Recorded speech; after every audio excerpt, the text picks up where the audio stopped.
Is being an electrician in Cuba well paid? On average, an electrician in Cuba earns around 8,300 US dollars a year. That is the average annual gross salary before tax, but tax takes a share, so your take-home pay drops to $7,100. This leaves you with roughly $592 each month after tax. That average includes the whole country, while big cities usually pay noticeably more. For instance, in Havana, the take-home pay goes up to $8,400 a year because local demand is stronger.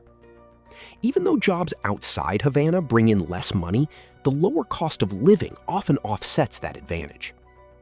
When you start out as an entry-level electrician salary in Cuba, your earnings sit well below the main average.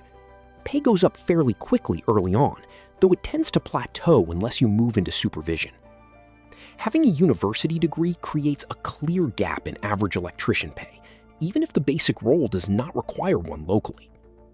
On top of that, formal education helps you move into higher-paying positions like electrical engineer or project manager. Employer size matters too, so small local firms pay a fraction of what large national companies offer. International employers usually pay even more, which is why many workers aim for those roles. If you want to know how much does an electrician make in Cuba, larger firms clearly offer the highest electrician wages and electrician income.